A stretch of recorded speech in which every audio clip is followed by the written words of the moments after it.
मला वाटतंय विधानसभेचा नारळ फुटला की काय असं वाटायला लागलं. आणि विशेष कौतुक करावं असं वाटतं की लोहा कंधारमधले सगळे नेते एकत्र आलेत आणि सगळेच म्हणतायत की आमच्या सगळ्यापैकी एकच माणूस द्या. मग एवढी एकी मग आमच्या लोहा कंधारमध्ये दिसली पाहिजे, एवढी एकी आमच्या मुखेडमध्ये दिसली पाहिजे. बरोबर आहे का? एवढी एकी अजून कुठं दिसली पाहिजे? भोकरमध्ये दिसली पाहिजे.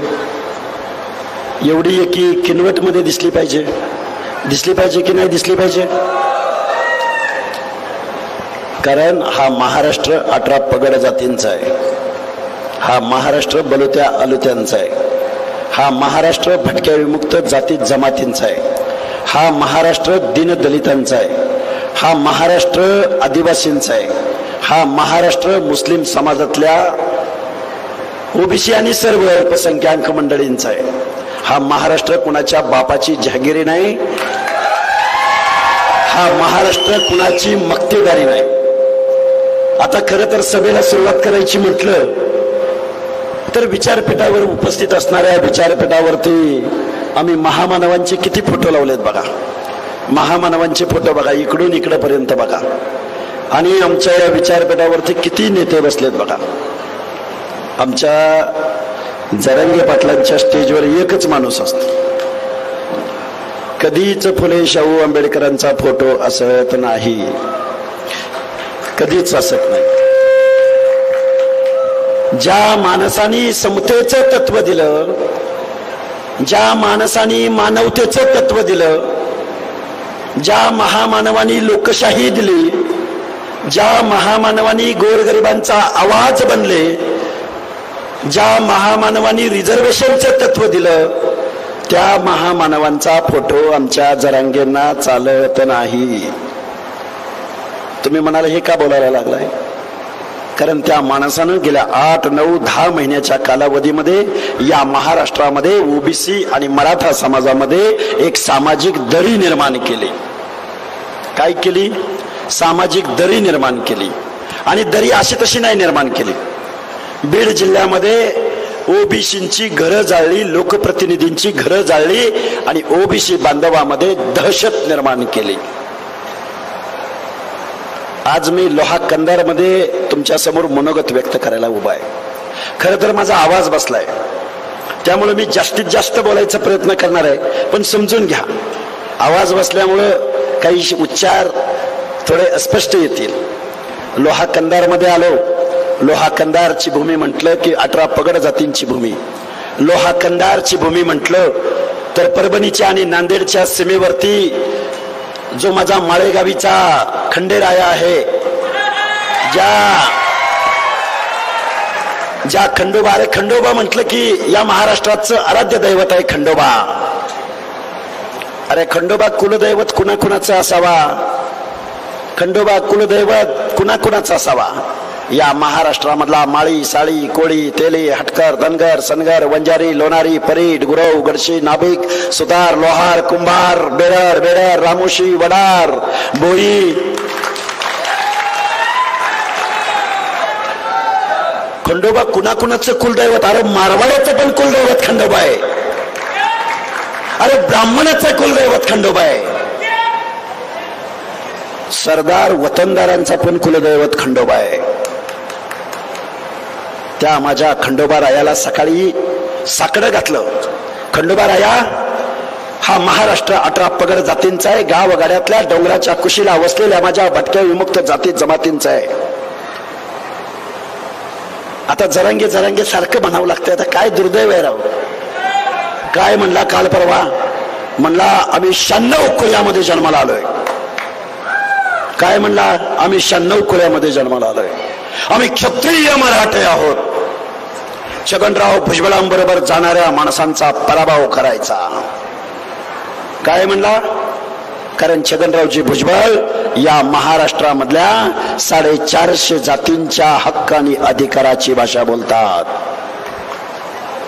हाच जरांगे म्हटला. काय म्हटला? बघा, ओबीसीची माणसं उठायला लागली, ओबीसीची माणसं बोलायला लागली, ओबीसीची माणसं व्हॉट्सअपवरती फेसबुकवरती व्यक्त व्हायला लागली.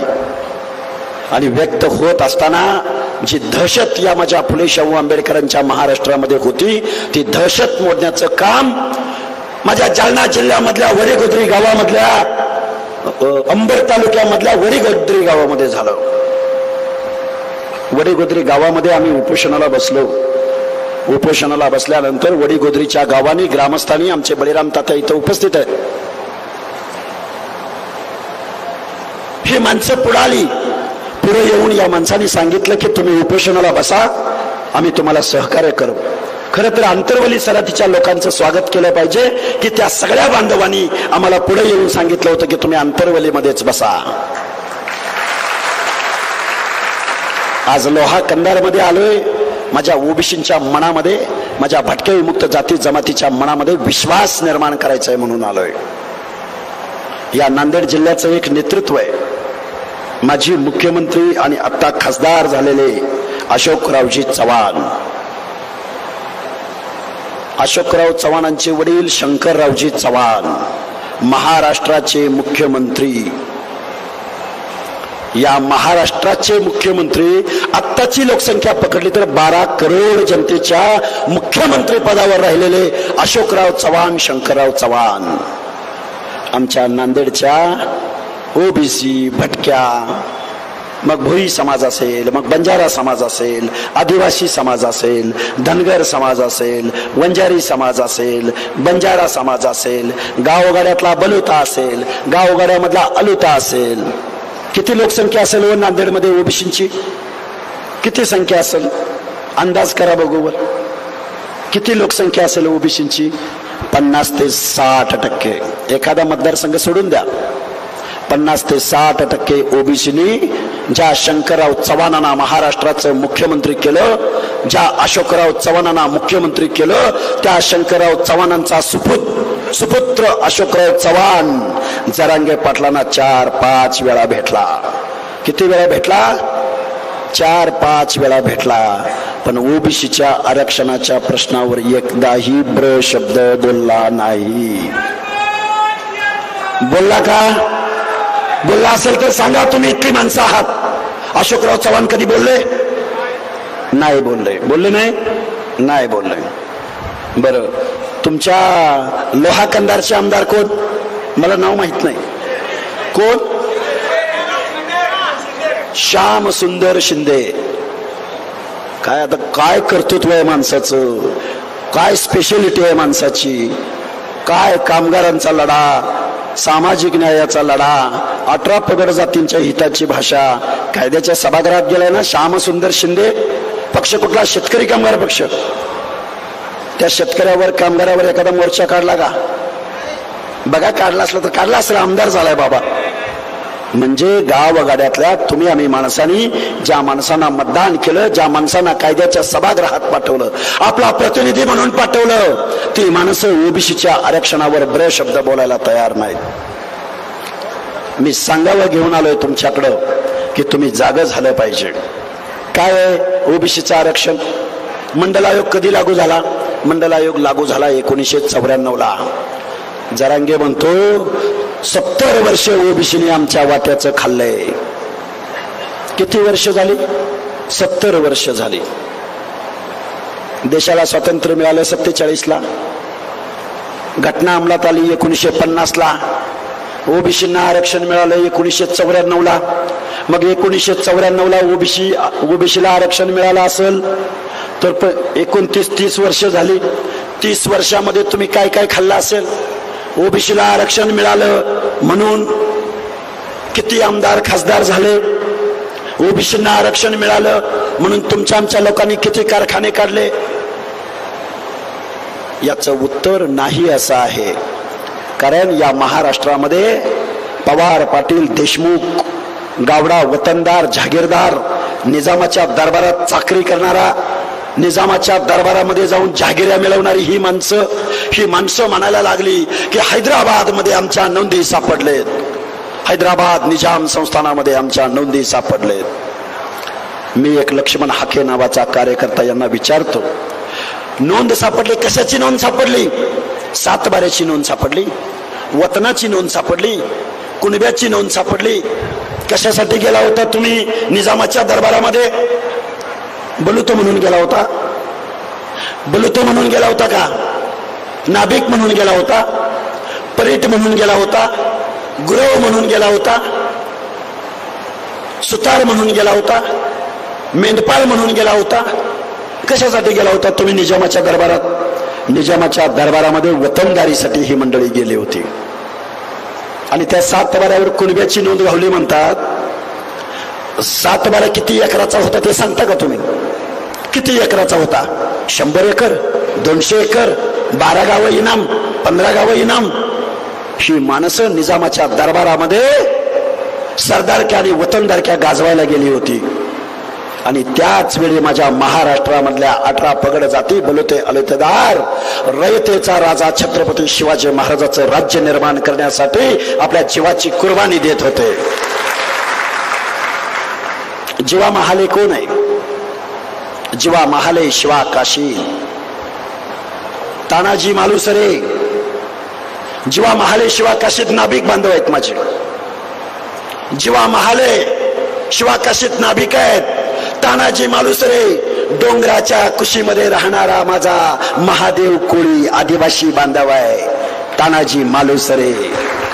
अरे आधी लग्न कोंडाण्याचं आणि मग माझ्या रायबाचं म्हणणारा तानाजी मालुसरे.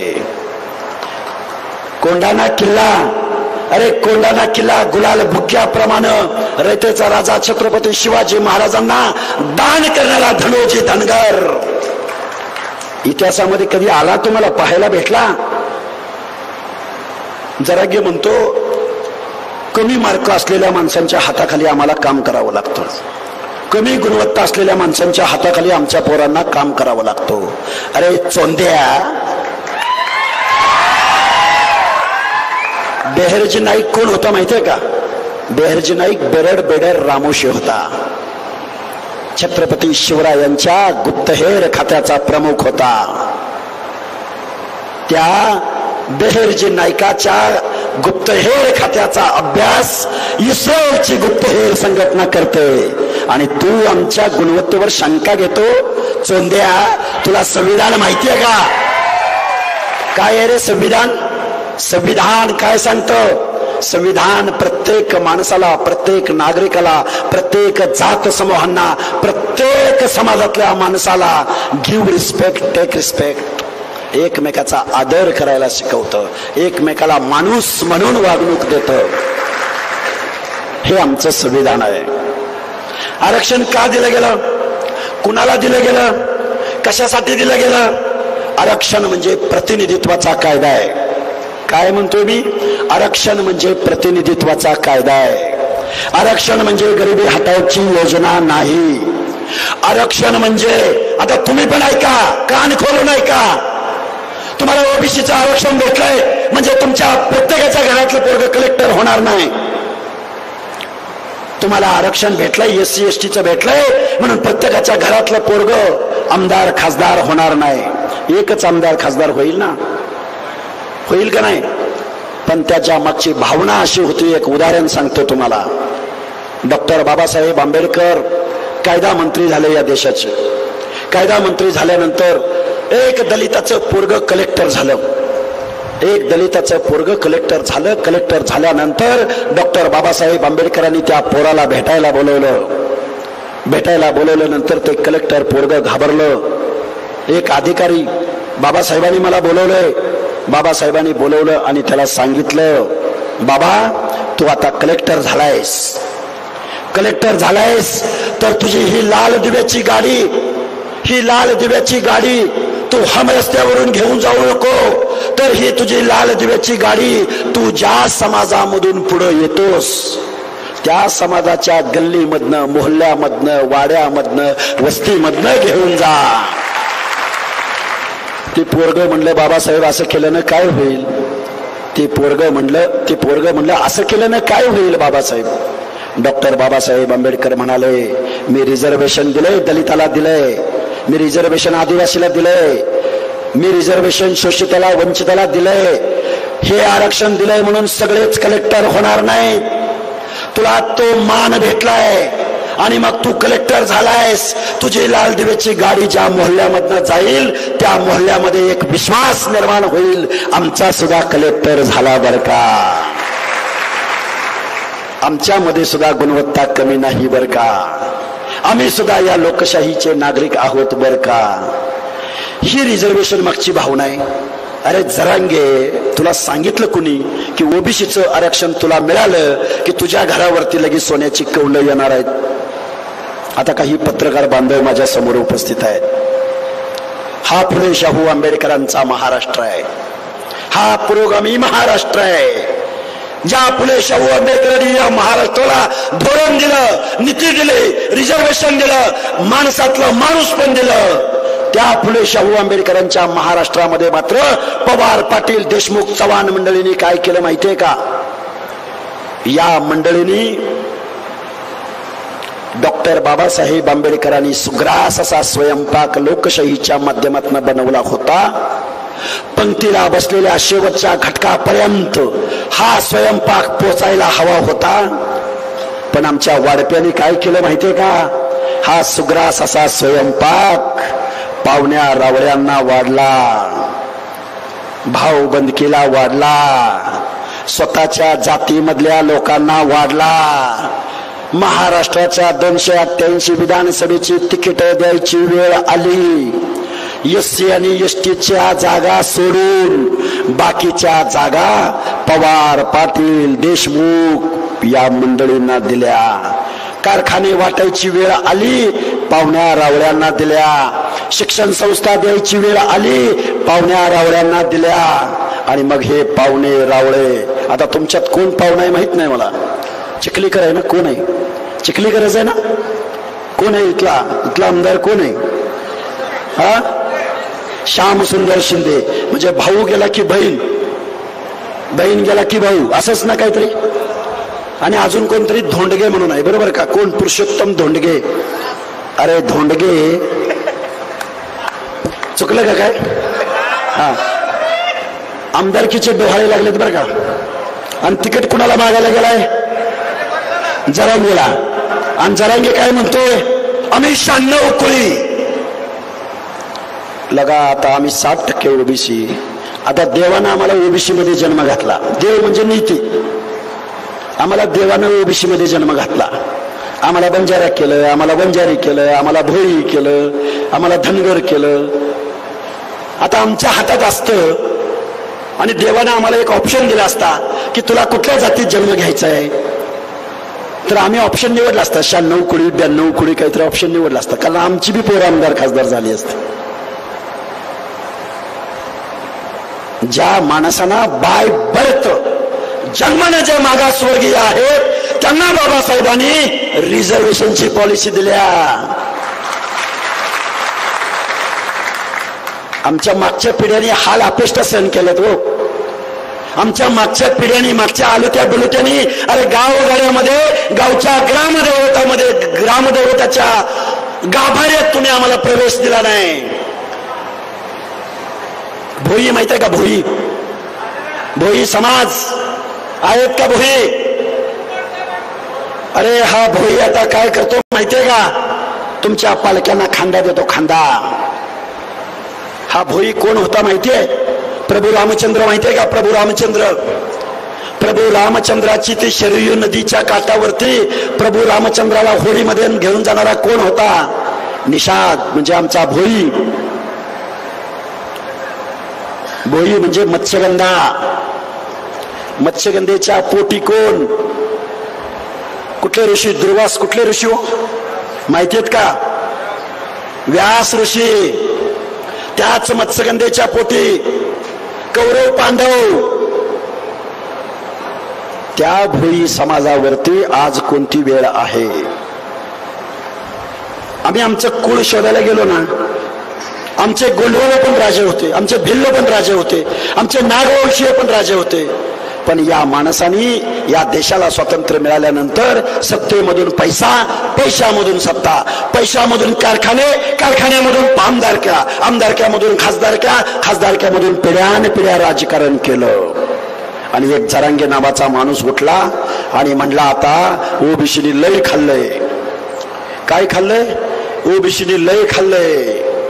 या महाराष्ट्रामध्ये 50 ते 60% ओबीसी आहे. 60% ओबीसींच्या सामाजिक न्याय हक्कांच्या योजनासाठी, त्यांच्या शिक्षणासाठी, त्यांच्या आश्रमशाळांसाठी, त्यांच्या लेकीबाळींच्या स्कॉलरशिपसाठी या माझ्या फुले शाहू आंबेडकरांच्या महाराष्ट्रानं मग यशवंतराव चव्हाणापासून ते आत्ताच्या एकनाथ शिंदेपर्यंत या सगळ्या मुख्यमंत्र्यांनी 60% ओबीसींच्या सामाजिक न्याय हक्कांच्या योजनासाठी बजेट किती दिलं? 0.4%, 0.5%. आत्ताचं बजेट 1%वर गेलंय. उन्ह पुढे 1%. पत्रकार बांधव असतील, मी जे काय बोलतोय ते क्रॉस चेक करावं. 1% बजेट 60% लोकांच्या सामाजिक न्याय हक्काच्या योजनासाठी. 60% लोकांच्या 4.5 लाख करोड रुपयाचं बजेट आहे. तो पैसा कुणाचा आहे? तो पैसा कुणाचा आहे? आता काही माणसं म्हणतील आम्ही गरीब आहे, आम्ही टॅक्स भरत नाही. बाजार भरता की नाही आठवड्याचा? मोबाईलला रिचार्ज मारता की नाही? कपडे घेता की नाही? कोण सांगितलं तुम्ही टॅक्स भरत नाही म्हणून? तुमच्या आमच्या खिशातला पैसा ज्या तिजोरीमध्ये महाराष्ट्राच्या विधानसभेमध्ये ठेवला जातो, मंत्रालयामध्ये ठेवला जातो, तुमच्या आमच्या खिशातला पैसा ज्या देशाच्या संसदेमध्ये ठेवला जातो, जिथं तिजोरी आहे तिथं फक्त कायदा लिहिला जात नाही, लिहिलेला कायदा अंमलबजावणी करण्यासाठी बजेटही तरतूद करावी लागते. आमच्या महाराष्ट्राचं काय झालं माहितीये का? आता आपल्यातलीच काही शानी उठते ती वेगवेगळ्या पक्षामध्ये मोठमोठ्या पदावर काम करणारी, आणि ते काय म्हणते माहितीये का? हाके सर समृद्धी महामार्ग झाला बर का, हाके सर समृद्धी महामार्ग झाला बर का, हाके सर मुंबईमध्ये कोस्टल रोड पूर्ण झाला बर का. आमचे मोदी साहेब म्हणतात जगातल्या 5 आर्थिक व्यवस्थेमध्ये आमची व्यवस्था आहे, आमचा भारत देश आहे, महासत्ता आहे. पण त्याच भारत देशामध्ये, त्याच माझ्या फुले शाहू आंबेडकरांच्या महाराष्ट्रामध्ये, त्याच पुण्या मुंबईच्या पुलाखाली झोपडपट्ट्यामध्ये जमिनीशी समांतर पाल करून माझा नाथपंथी डबरी गोसावी राहतोय, माझा मदारी राहतोय, माझ्या विजयंती अ प्रवर्गातली माणसं राहतात, माझ्या विजयंती ब प्रवर्गातले आता जोशी आले होते, आता पिंगळा आले होते, गोंधळी आले होते. या महाराष्ट्राची संस्कृती ज्या माझ्या विजयंती ब प्रवर्गातल्या ज्या गोंधळानं, ज्या कडक लक्ष्मीवाल्यानं, ज्या पारद्यानं, म्हणजे जी भिक्षकरी मंडळ आहेत, नाथपंथी आमच्या लोकदैवतांची उपासना कुणी केली? या माणसांनी केली. त्या माणसांना माझा फुले शाहू आंबेडकरांचा महाराष्ट्र आजही घर देऊ शकला नाही. आजही फासे पडद्याला गावगाड्यामध्ये 8 दिवसाच्या पुढे राहायची व्यवस्था नाही. आणि आमचा जरांगे म्हणतो आम्ही 40 एकरावरनं 2 एकरावर आलोय. अरे आमच्या माणसांना अजून या माझ्या भारताच्या व्यवस्थेमध्ये 1 गुंठ्याची जमीन धारणा करता आली नाही. आर्थिक नियोजन तुम्ही खूप केली, पण सामाजिक न्यायाचं काय? आमदार तुम्ही, खासदार तुम्ही, काय झालं तुमचं आमचं? गावगाड्यामध्ये पंचायतीसाठी भांडणारी तुम्ही आम्ही माणसं, गावगाड्यामध्ये जिल्हा परिषदसाठी भांडणारी तुम्ही आम्ही माणसं. अरे जाती जातीमध्ये तुमची आमची भांडणं लावली. ऐलवार साहेब काय असतं हो पंचायत समितीमध्ये? काय असतं? किती बजेट असतं? आमचे सुरनर पाटील झडपी सदस्य होते, बरोबर आहे का? आमचे जिल्हा परिषदेचे अध्यक्ष होते महाराज. काय बजेट असतं? बरोबर आहे का? किती बजेट असतं? शाळेचं पत्र बसाव, गटारीतली घाण काढ. ऐलवार साहेब काय असतं? बजेट किती असतं तुम्हाला जिल्हा परिषदला आणि पंचायत समितीला? डीपीडीसीने निर्णय घेतल्यावरच तुम्हाला पैसे येतात. म्हणजे पुन्हा मालक हे पालकमंत्रीच. बरोबर आहे का चुकीचं आहे? गावगाड्यामध्ये आत्ता मला लोहा कंदारच्या लोकांचं स्वागत करायचंय. बरोबर आहे का भोशीकर साहेब? बरोबर आहे का? गावगाड्यातल्या लोकांना मला सांगायचंय लोह्यामध्ये जर 2-4 जाती एकत्र येत असतील तर जिल्ह्यामध्ये 2-4 जाती एकत्र आल्या पाहिजे. माझ्या नांदेड जिल्ह्यामध्ये ओबीसीचे किमान 4 ते 5 आमदार निवडून गेले पाहिजेत. आता तुम्ही म्हणाल हाके सर हे कसं शक्य आहे? आमची मानसिकता गुलामीची आहे. आमची मानसिकता गुलामीची आहे. हे सगळं इसकाटून द्या. ज्या माणसाला तुम्ही आमदार, खासदार, मुख्यमंत्री केलं ते माणूस तुमच्या हक्क आणि अधिकारावर बोलायला तयार नाहीत. काय अशोकराव चव्हाण पत्रकार मंडळीत म्हणून काही सांगावं लागल. महाराष्ट्राचा सुवर्ण कलश स्वर्गीय यशवंतराव चव्हाण मुंबईला घेऊन आले. एक पत्रकार होते गप्रेम माडखोलकर, साहित्यिक, विचारवंत आणि पत्रकार, रोखठोक बोलणारे. त्या पत्रकाराने यशवंतराव चव्हाणांना प्रश्न विचारला, हा महाराष्ट्र कुणाचा होणार यशवंतराव? यशवंतराव चव्हाण म्हणाले, हा महाराष्ट्र मराठी माणसांचा होणार. त्या पत्रकाराने प्रश्न काय विचारला, हा महाराष्ट्र मराठी माणसांचा होणार का मराठ्यांचा होणार? त्यावेळी यशवंतराव चव्हाण म्हणाले, हा महाराष्ट्र मराठी माणसांचा होणार, 18 पगड जातीचा होणार, छत्रपती शिवरायांच्या रयतेचा होणार. 2024 साल. महाराष्ट्राच्या मंत्रिमंडळावरती नजर फिरवा, महाराष्ट्राच्या आमदारांवरती नजर फिरवा. महाराष्ट्राच्या 48 खासदारापैकी 32 खासदार निवडून देणाऱ्या मराठ्यांच्या यादीवर नजर फिरवा आणि आम्हीच मागास आहोत म्हणणाऱ्या यांच्या नीतीवरती डोळे उघडून बघा. आता मी मगाशी भिक्षेकरी म्हणजे आमच्या विजयंती मधल्या जोशी समाजाबद्दल सांगितलं तुम्हाला. अरे आमचा भिक्षेकरी मागायला गेला एखाद्या घरासमोर, माता भगिनी बाहेर येते आणि एक पसाभर धान्य, माझा कडक लक्ष्मीवाला असो, माझा वासुदेव असो, गोंधळी असो, चित्रकथी असो, त्या माणसाला एक पसाभर धान्य ते माता भगिनी त्याच्या झोळीमध्ये वाढते.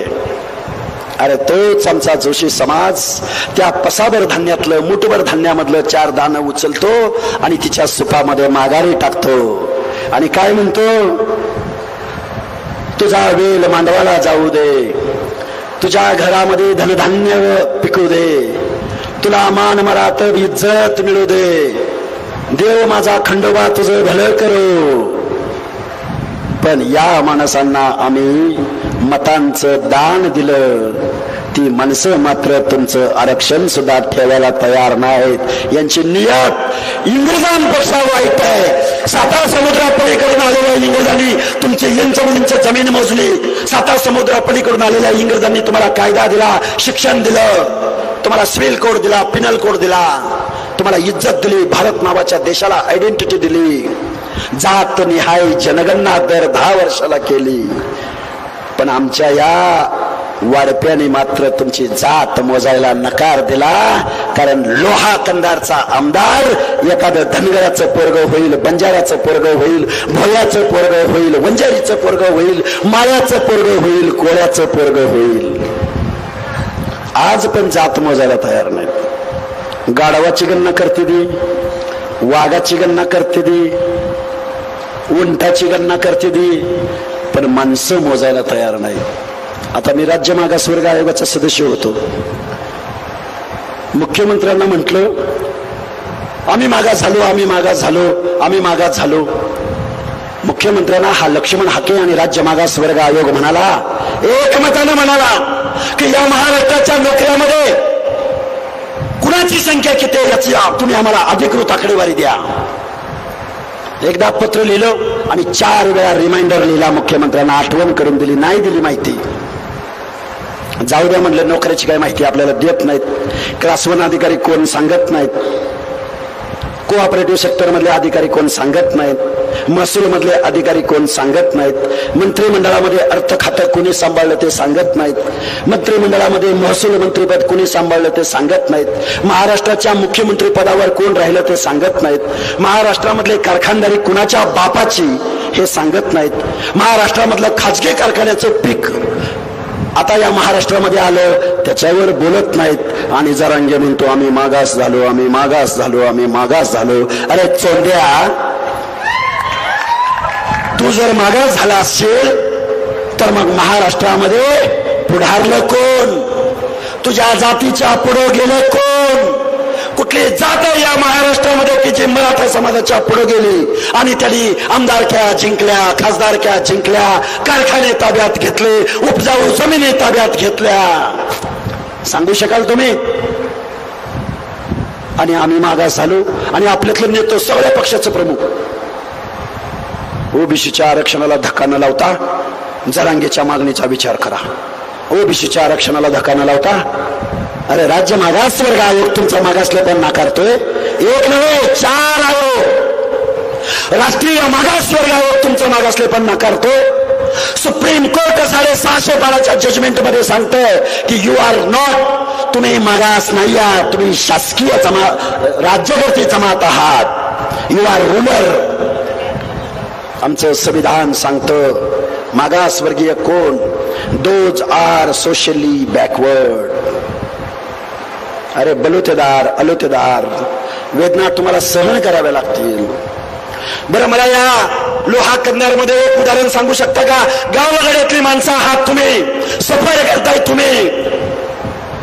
आमच्या जरांगेंचा एखादा बांधव गरीब झालेला असू शकतो बिचारा, मग त्यानं लगेच नाभिकाचं दुकान लावलेलं तुम्ही कधी बघितलंय का, ऐकलंय का?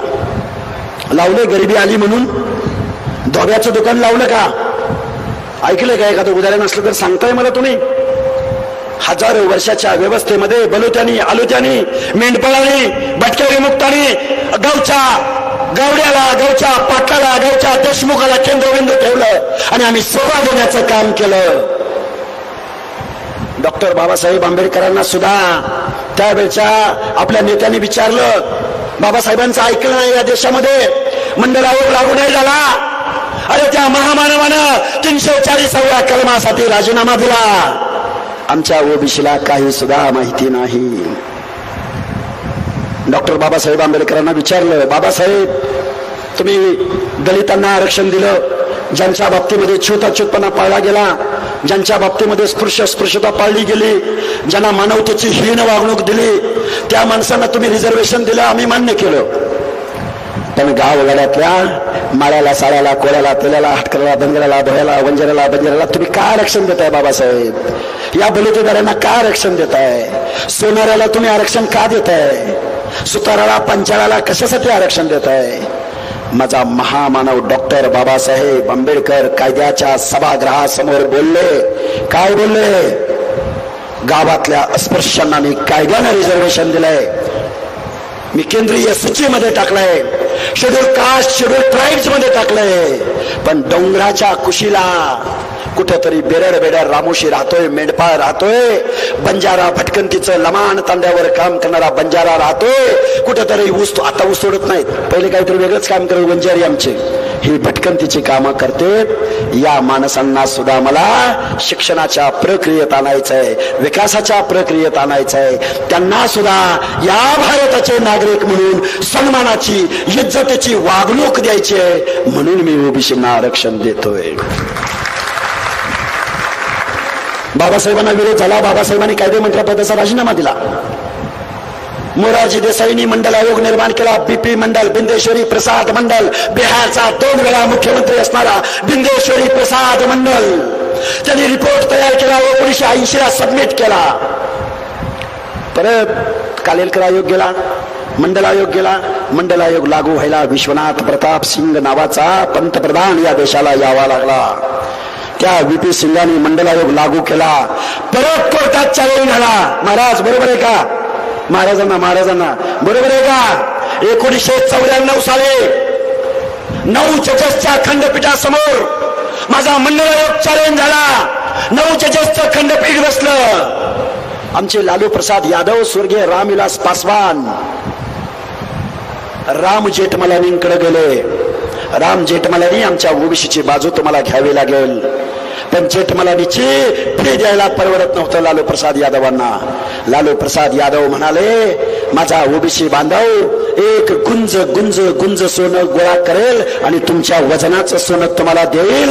या माझ्या 18 पगड ओबीसींच्या सामाजिक न्यायाची लढाई तुम्ही लढा. मग त्या 9 जजेसच्या खंडपीठासमोर ओबीसीने ही लढाई लढली आणि 1994 पासून तुम्हाला मला आरक्षण भेटलं. पण घात झाला ओबीसींचा. 2004चा सुशील कुमार शिंदे नावाच्या मुख्यमंत्र्यानं एक जी.आर. काढला. मराठा कुणबी आणि कुणबी मराठा एकत्र समजण्यात यावेत. आणि त्या जी.आर.नं माझ्या महाराष्ट्रामध्ये जात चोराची पलटण निर्माण झाली आणि ओबीसीच्या आरक्षणाला, सामाजिक न्यायाच्या आरक्षणाला हादरे बसले. अहो ओबीसी आता शिल्लकच राहिला नाही. माझ्या बीड जिल्ह्याचा एक खासदार निवडून आलाय, नवीन खासदार बाप्पा. बाप्पा म्हणतात, बाप्पा नाव मला काही माहित नाही बरं का. त्या बाप्पाने पण ओबीसीचा दाखला काढलाय. आमचे मोहिते पाटील, विजयसिंह मोहिते पाटील, बबनराव शिंदे, शरदचंद्रजी पवार, सगळ्या माणसांकडे कुणब्याचे दाखले आहेत. अरे जरांगे खुळखुळ्या काय म्हणतो माहितीये का, आम्ही गरजवंताची लढाई लढतोय आणि मागणी काय करतो माहितीये का, सरसकट मराठ्यांना आरक्षण द्या. काय म्हणतो, सरसकट मराठ्यांना आरक्षण द्या. आणि सरसकट जर आरक्षण दिलं तर गरजवंताला झडपी सदस्य होता येईल का? अशोकराव चव्हाणांची मुलगीच उभं राहील. नाही, जिल्हा परिषद लढणार नाही, आमदारकीलाच उभी राहील. बरोबर का? आमदारकीच लढणार ना अशोकरावांची पुढची पिढी. झडपी बिडपी नाही लढणार. कसं काय? तुम्ही आम्ही पंचायत समित्या, जिल्हा परिषदा लढायच्या. कारण या महाराष्ट्रामधली मानसिकता तुम्हाला मला बदलावी लागल. एक शेवटचं उदाहरण सांगेन. लोह्या कंधारचा आमदार तर आपला झालाच पाहिजे. आता कोण करायचा? बरोबर आहे का? सूर्यवंशी साहेब, आमचे प्राध्यापक साहेब, आमचे सुरनर पाटील 2-2 पावलं मागं पण येता आलं पाहिजे, 2-2 पावलं हिमतीनं पुढे पण जाता आलं पाहिजे. मुखेडमध्ये कोण येतोय पुढं आणि लोह्या कंधारमध्ये कोण येतोय पुढं? बरोबर आहे का? अजून कुठल्या मतदारसंघामध्ये कोण येतोय पुढं? आपण 4-5 जणांनी जर गट्टी केली ना, 5 जणांनीच म्हणतोय मी फक्त, गावगाड्यातल्या सगळ्यांना बरोबर घ्यायचं आहे. सामाजिक न्याय तर द्यायचंच आहे. बरोबर आहे का? सामाजिक न्याय तर द्यायचंच आहे. गावगाड्यातल्या छोट्या छोट्या घटकांना विश्वास देता आला पाहिजे. आईलवाड साहेब, अरे बाबांनो, आपली माणसं जर कायद्याच्या सभागृहात जास्त गेली तर आम्ही बजेट तरी तुम्हाला देऊ. अरे बलुतेदारासाठी एखादा आर्थिक विकास महामंडळ तरी करू. विश्वास देता आला पाहिजे. त्यांच्या मनामध्ये एक सक्षम पर्याय या महाराष्ट्रामध्ये देता आला पाहिजे. मी एका माणसाचं नाव नेहमी माझ्या भाषणामधून घेतो. त्या माणसाचं नाव घेतल्याशिवाय मी भाषण संपवत नाही. या महाराष्ट्रामध्ये एक माणूस जन्माला आला होता, स्वर्गीय गोपीनाथराव मुंडे. का नाव घेतलं मी त्यांचं? ओबीसीच्या प्रश्नावर ठाम भूमिका घेणारा गोपीनाथराव मुंडे होता. 2011 साली जातनिहाय जनगणनेसाठी देशाच्या संसदेला घेराव घातला होता. त्या घेराव्यामध्ये भाजपचा राष्ट्रीय नेता स्वर्गीय गोपीनाथराव मुंडे, समीर भुजबळ, लालू प्रसाद यादव या माणसांच्या बरोबरीनं त्या देशाच्या संसदेला घेराव घालण्यामध्ये, ओबीसीचे प्रश्न मांडण्यामध्ये पुढे होता. आणि आमचे ओबीसीचे नेते, नाही ओबीसी मला नको बोलायला, मला नाही बोलायचं. बोला, पुढे या. गावगाड्यातल्या 18 पगड जाती तुमच्या भूमिकेकडे लक्ष देऊ नयेत.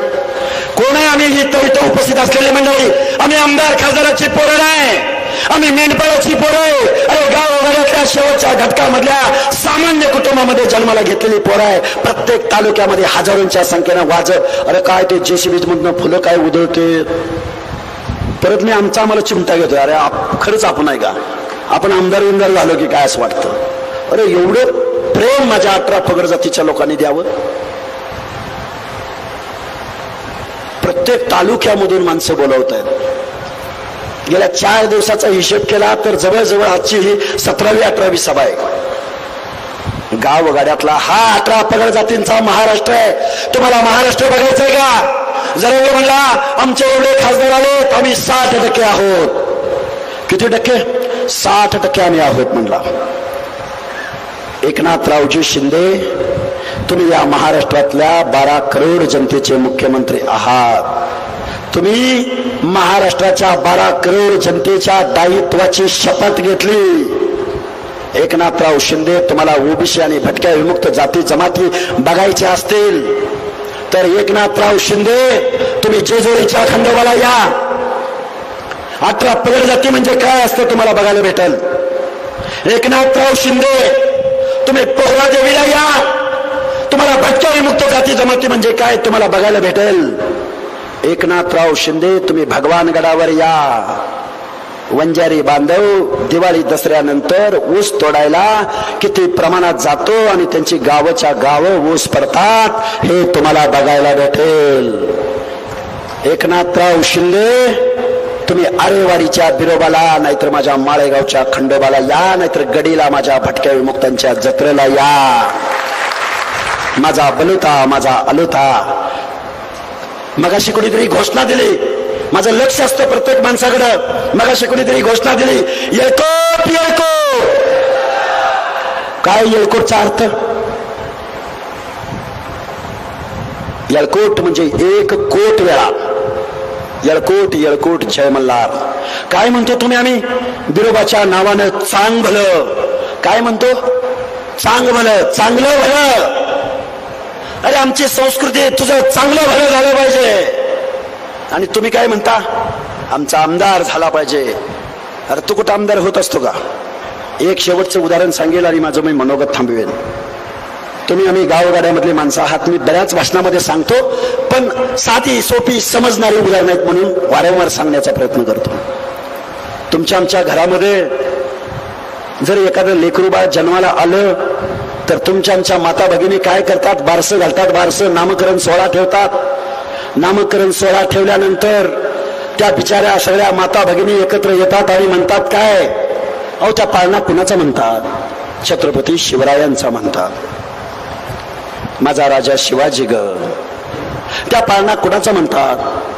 त्या पाळणा प्रभू रामचंद्राचा म्हणतात. त्या पाळणा कुणाचा म्हणतात? त्या पाळणा श्रीकृष्णाचा म्हणतात. माझा शिवाजी ग, माझा श्रीकृष्ण ग, माझा प्रभू रामचंद्र ग. पण आमच्या चव्हाण साहेबांच्या, आमच्या चिखलीकर साहेबांच्या, आमच्या काय लय नाव आहेत राव, पवारांच्या, देशमुखांच्या घरामध्ये जर लेकरू जन्माला आलं तर आमच्या माता भगिनी म्हणतात, कोणी आमदार म्हणा, कोणी खासदार म्हणा. आणि आमदार खासदार नाही होता आलं, कारखान्याचा अध्यक्ष बना, DCC बँकेचा अध्यक्ष बना, शिक्षण संस्थेचा चेअरमन बना. आणि ह्यातलं काहीच नाही जमलं. 5-10 कोटीचं कर्ज बुडवणारा झोलर बना. इथं ओबीसी बांधव बसलेले आहेत. एका ओबीसी बांधवाने हात वर करून सांगायचं, DCC बँकेनं कुणाला 5-10 कोटीचं कर्ज इथं उपस्थित असलेल्या लोकांना दिलंय का? अरे एवढ्यानं दिलंय. DCC बँकेचं 5-10 कोटीचं कर्ज इथल्या कुठल्या ओबीसीला मिळालं का? कुणी साखर कारखाना काढलाय का कुणी? बरं, लोहा कंदारचा तुमचा आमचा आमदार झाला का कधी? झाला का आमदार तुमचा आमचा? लोहा कंदारचा आमदार झाला तुमचा आमचा? आणि मतं किती आहेत तुमची आमची? 2,20,000. आता मी लय तोंडात वाईट येते पण बोलत नाही. 2,20,000 लोहा कंदारच्या या भूमीमध्ये. अरे लोहा कंदार म्हटलं की एक इंग्रज अधिकारी आहे बरं का. लोहा कंदारला आल्यावर एका इंग्रज अधिकाऱ्यानं एक वर्णन केलेलं मी तुमच्या समोर बघा. R.G. बर्टन नावाचा एक इंग्रज अधिकारी, R.G. बर्टन. आणि तो R.G. बर्टन नावाचा इंग्रज अधिकारी आपल्या राणीला म्हणजे इंग्लंडच्या अधिकाऱ्यांना काय वर्णन करून सांगतोय बघा. नांदेड, परभणी आणि पैनगंगेच्या नदीच्या तीराच्या पलीकडं नवसाचे नाईक नावाचा एक सरदार आहे. 52 गावावरती त्याचं राज्य आहे. आणि तो काय करतोय? त्या लोहा कंदारच्या परिसरामधल्या सगळ्या 18 पगड जातीच्या लोकांना एकत्रित घेऊन त्यानं सैन्य बनवलंय आणि तो आपल्याला त्रास देतोय. म्हणजे कधी काळी या लोहा खंदारच्या भूमीनं अनेक युद्ध पाहिलेत, कधी काळी तुमच्या बाप जाद्याने तलवारी गाजवलेत आणि तुम्ही काय करता? भाऊ आलं होतं आणि आमच्या पोत्यावर बसलं, ताई आली होते आमच्या खंडोबाला आली होती. अरे गुलामी किती प्रामाणिकपणानं गुलामी करताय. अरे अजित दादा पवार शरद पवारला सोडू शकतो तर तुमचे हे पाहुणे का रावळे? बरं जाऊ द्या, पाहुणे रावळे नसू द्या. अरे ही 96 कोळ्यामध्ये जन्माला आलेली माणसं, तुम्ही बलुत्या आलुत्यामध्ये जन्माला आलेली माणसं, ते कशी पाहुणे होतील आपली? पण ज्यांची लाख मोलाची मतं घेतली त्यांच्या हक्क अधिकारावर ही माणसं एका शब्दानं बोलायला तयार नाहीत, एका शब्दानं बोलायला तयार नाहीत. आणि मग एका शब्दानं बोलत नसतील तर मग तुम्ही आम्ही सगळी माणसं काय करायचं? गजानन सावकार साहेब आणि प्राध्यापक पवार सर काय करायचं? तुम्ही आम्ही दुय्यम भूमिकेत जायचं? तुमच्या आमच्या पोराला आमदार खासदार होऊ वाटत नाही? बरोबर आहे का? बळीराम तात्या, आता मला या विचारपीठावर बसलेली माणसं आहेत ना, तुमच्या सहित 5-10 माणसं तरी या महाराष्ट्राच्या विधानसभेत जायला पाहिजेत असं मला वाटतंय. इथं बसलेली अथवा हे बघा, ह्या जनतेच्या मनात काय आहे माहिती आहे का? जनतेच्या मनात फक्त ओबीसीचा आमदार झाला पाहिजे ही भाषा आहे. कारण सांगतो, जरांगे म्हणला ओबीसी आणि आम्ही भाऊ होय, धनगर आणि आम्ही भाऊ होय. गाडीमध्ये पेट्रोल मी 50चं टाकतो आणि ओबीसी बांधव 50चं टाकतो. आणि तोच जरांगे माझ्या ओबीसीच्या न्याय हक्क अधिकाराचं आरक्षण हिरावून घ्यायसाठी भांडतो. कसा काय भाऊ असेल? याच भावानं अकोल्याला बाळासाहेब आंबेडकरांना मतं दिली नाही. याच जरांगे पाटलाच्या अवलादीनं, आता बोलावं लागतं, बोललं पाहिजे, याच जरांगे पाटलाच्या अवलादीनं छत्रपती संभाजीनगर मध्ये ना इम्तियाज जलीलला निवडून दिलं, ना माझ्या चंद्रकांत खैरेंना निवडून दिलं. आता चंद्रकांत खैरे तर महाविकास आघाडीचा माणूस होता, जरांगे तर शरद पवारांचं डोलगं वाजवत होतं, डुबुक डुबुक डुबुक डुबुक डुबुक. पण त्या खैरेंना का पराभव केला ह्याचं आम्हाला कळलंच नाही गणित. कारण खैरे तुमच्या आमच्यातला होता आणि दारूची लायसन काढलेला भुमरे नाव पण कसं भुमरे, त्याच्या चेहऱ्यावर असं बघा बघा हो. हे का बोलतोय? वैयक्तिक कुणावर टीका टिप्पणी करायला मला आवडत नाही. अरे पण दारूची दुकाने चालवणारा माणूस तुमच्या आमच्या हक्क अधिकारावर देशाच्या संसदेत काय बोलल? भुमरे तुला इंग्रजी येतं का? जाऊ दे इंग्रजी, हिंदी तरी येतं का? नाहीतर रस्त्याच्या कडेकडेने गया धपकन पड्या काय करल होतो भुमरे? त्या जरांगीनं भुमऱ्याला मतं द्यायला लावली. माझ्या बीडमध्ये स्वर्गीय गोपीनाथराव मुंडेंच्या कन्येला पराभूत केलं. आता इथूनच जवळ असलेल्या परभणीमध्ये एका मेंढपाळाच्या पोराला पराभूत करायचं काम केलं. आणि नुसतं पराभूत केलं नाही तर म्हणला ज्या मतदारसंघात भुजबळांना घेऊन जातील ते मतदारसंघ पराभूत करायचे. जिथं जिथं ओबीसीचे उमेदवार उभे राहतील त्यांचा असा पराभव करा की त्यांच्या पुढच्या 5 पिढ्या राजकारणात आल्या नाही पाहिजेत. काय म्हणले? 5 पिढ्या म्हणजे आमदार खासदार झाल्या नाही पाहिजेत. आता आमदार खासदार तर आपण दुर्बिणीनं शोधतोय. पंचायत राजमध्ये 56,000 जागा आहेत ओबीसींच्या. त्यातल्या आता फक्त त्या बांठिया कमिटी आली, एक बांठिया कमिटी 52% ओबीसी डायरेक्ट 35-38% आणला. सगळ्यांची संख्या वाढल्यानं ओबीसीची संख्या कमी झाली. बांठिया कमिटी त्यातल्या परत 30,000 जागा कमी झाल्या जवळजवळ. परत कुणबी घुसलेत त्यामध्ये. म्हणजे ओबीसीचं आरक्षण गेलंय. महाराज, जिल्हा परिषदेचा अध्यक्ष आम्हाला संशोधन करून शोधावा लागतो. आणि जर हे ओबीसीचं पंचायत राज मधलं आरक्षण गेलं तर नांदेडचा एक माजी जिल्हा परिषद अध्यक्ष होता असं कुठेतरी आम्हाला इतिहासाच्या पुस्तकात, राज्यशास्त्राच्या पुस्तकात वाचायला मिळालं. आमदार खासदार लांब. आणि लईच एखादा तरतड्या बोलणारा एखादा फरडा वक्ता जर जन्माला आला आणि हक्क अधिकाराची भाषा बोलायला लागला आमदार खासदारकीची भाषा बोलायला लागला तर ही मंडळी काय करतात माहिती आहे का? ही मंडळी ओबीसी सेलचा प्रमुख करतात. काय करतात? ओबीसी सेलचा अध्यक्ष. भटक्यातला पोरगा आला तर भटक्या आघाडीचा प्रमुख. माझ्या मुस्लिम बांधवांमधलं एखादं पोरग शिक्षण घेऊन पुढे आलं त्याला अल्पसंख्याक आघाडीचा प्रमुख. पण आमदारकीची तिकीट द्यायची वेळ आली की पाहुण्या रावळ्याला तिकीट. आता बघा भोकरमध्ये कोण येते आमदारकीला? खूप विचारानं बोलतोय बांधवांनो. डॉक्टर बाबासाहेब आंबेडकर म्हणाले होते, घरामधल्या भिंतीवर लिहून ठेवा, तुम्हाला शासनकर्ती जमात बनायचंय. काय बनायचंय? शासनकर्ती जमात बनायचंय. असंच म्हणले का हो बाबासाहेब आंबेडकर, शासनकर्ती जमात म्हणाय? कारण त्या महामानव डॉक्टर बाबासाहेब आंबेडकरांनी तुमच्या आमच्या मताला लाख मोलाची किंमत दिली. अरे टाटा बिर्ला अंबानीच्या मताला सुद्धा तेवढीच किंमत, आणि गावगाड्यातल्या माझ्या ऊस तोड करणाऱ्या मजुराच्या मताला सुद्धा तेवढीच किंमत. पूर्वी राजा मातेच्या उदरात जन्माला यायचा, आता राजा मतपेटीद्वारे जन्माला येतो. आणि जे जन्माला घातले ना तुम्ही, पवार पाटील देशमुख मंडळी, अरे पवार साहेब जाणते राजे, पवार साहेब पुरोगामी नेता, पवार साहेब महाराष्ट्राचा काय, महाराष्ट्राचा सर्वे सर्वा. तेच पवार साहेब या महाराष्ट्रामधल्या 60% ओबीसीच्या प्रश्नावरती ब्र शब्द काढायला तयार नाही.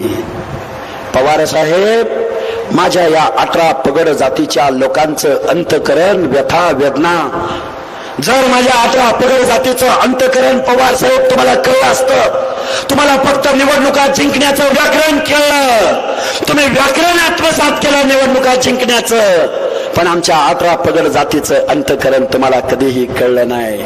नाहीतर शरद चंद्रजी पवार तुम्ही या देशाचे 4-5 वेळा पंतप्रधान झाला असता. नाही, धनगराला नाही वाटत देऊ मतदान पवारांना. धनगराची संख्या 2 नंबरला, जातीवर बोलतोय वाटल, पण हे वास्तव आहे, तुम्हाला समजावून सांगावं लागेल. 2 नंबरला लोकसंख्या धनगराची.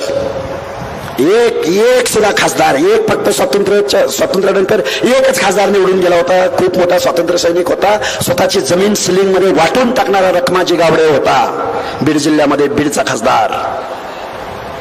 त्यानंतर धनगराचा एकही खासदार या महाराष्ट्रामधनं, ज्या होळकरांच्या जागेवरती जे संसद भवन उभं आहे, रायसीना हिल उभे आहे, ते संसद या महाराष्ट्रामधून एक धनगराचा खासदार निवडून येईल म्हणून वाट बघत्या. मग धनगराची ही परिस्थिती असेल तर मग माझ्या गावगाड्यातल्या वडार समाजाची, भोई समाजाची, माझ्या गोल्लेवार समाजाची काय भावना असेल? त्यांना पण वाटत असेल ना, आमचा बी एक आमदार झाला पाहिजे, आमचं बी एक खासदार झालं पाहिजे. महात्मा ज्योतिराव फुले म्हणायचे, सत्तो वाचून सकल कळा, झाला अवकळा. ही वेळ तुमच्या आमच्यावरती मागायची कुणी आणली? तर ज्यांना तुम्ही निवडून दिलं त्या माणसाने निवडून आणली, त्या माणसाने आणली. मग आता त्याच माणसाला मतदान करणार का तुम्ही? करणार का? आणि आता विचारपीठावरच्या सगळ्या मान्यवर मंडळींना सांगेन, जनतेनं ठरवलंय, जनतेनं ठरवलंय. एवढी आलीच नसते. कुणाला पैसे दिले का तुम्ही? जनतेने ठरवलंय. काय ठरवलंय ते सांगतो. जनतेने काय ठरवलंय ते सांगतो. एक घोषणा देतो, एकच पर्व, एकच पर्व. कुठल्या जातीची घोषणा दिली? दिली का कुठल्या जातीची? कुणाची घोषणा दिली? दिली की नाही? मग त्यांनी ठरवलंय का नाही? मग आता तुम्ही काय करायचं? नांदेड, हे बघा, लोह्या कंधारमध्ये एकी झाली पाहिजे, पुन्हा नांदेड जिल्ह्यात एकी झाली पाहिजे. काय म्हणतोय? लोह्यात एकी झाली पाहिजे, नांदेड जिल्ह्यात एकी झाली पाहिजे. पाच आमदार आमच्या 5 बांधवांचे होतील. मग आता नांदेडमध्ये एकी करून चालेल का? नांदेड, परभणी, जालना, बीड, धाराशिव, छत्रपती संभाजीनगर, सांगली, सोलापूर, पुणे. महाराज, त्या पश्चिम महाराष्ट्रामध्ये एवढी संख्या आहे तुमची ओबीसींची, 60% नाही, 70%च्या आसपास आहे. पण या महाराष्ट्रामधल्या काही वतनदार मंडळींनी, जागीरदार मंडळींनी हा महाराष्ट्र म्हणजे आमची जागीर आहे, हा महाराष्ट्र म्हणजे आमच्या बापजाद्याची जागिरी असा गैरअर्थ काढलाय. आणि 18 पगड जाती ऊस तोडत्या त्या, 18 पगड जाती कंटेनर चालवत्या त्या, 18 पगड जाती शाळेसाठी भांडत्या त्या, 18 पगड जाती स्कॉलरशिपसाठी भांडत्या त्या, 18 पगड जाती नोकरीसाठी भांडत्या त्या. अरे बाबासाहेब, जर तुम्हाला समजला असता तर तुमच्यावर ही वेळ आली नसती. पैसे नाहीत का गव्हर्नमेंटकडे? मोदी साहेबांकडे पैसे नाहीत का? आहेत ना.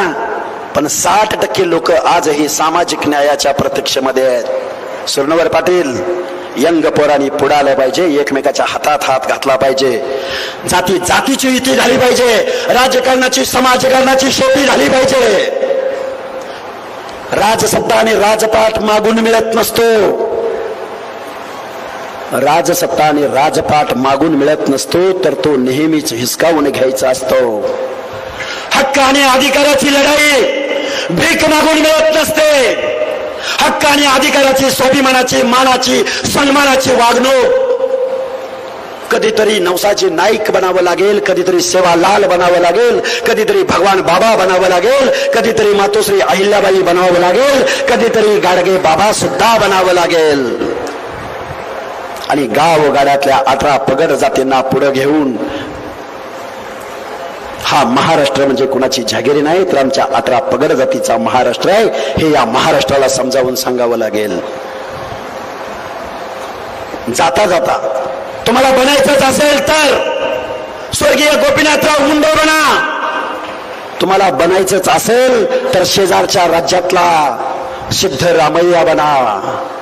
मेंढपाळाचं पोरग आहे, एकदा उपमुख्यमंत्री झालं आणि 2दा उपमुख्यमंत्री झालं. कसं झालं? शेवटचं सांगतो आणि भाषण कन्क्लूड करतो. कसं झालं सिद्धरामय्या मुख्यमंत्री? अहिंद नावाची संकल्पना राबवली त्यांनी. अहिंद कर्नाटकमध्ये काही चळवळीतले नेते इथे उपस्थित आहेत. प्रत्येकाला वाटतं आमदार खासदार व्हावं, प्रत्येकाला वाटतं ओबीसीचा मुख्यमंत्री व्हावा. अहिंद नावाची संकल्पना सिद्धरामय्यांनी राबवली. अ म्हणजे अल्पसंख्याकू, हे म्हणजे हिंदलतारू. हिंदलतारू म्हणजे ओबीसी कन्नड शब्द आहे. द म्हणजे दलितारू. अहिंद म्हणजे काय? अल्पसंख्याकू, हिंदलतारू, दलितारू. एवढ्या समूहाच्या मनामध्ये त्या सिद्धरामय्यांनी विश्वास निर्माण केला.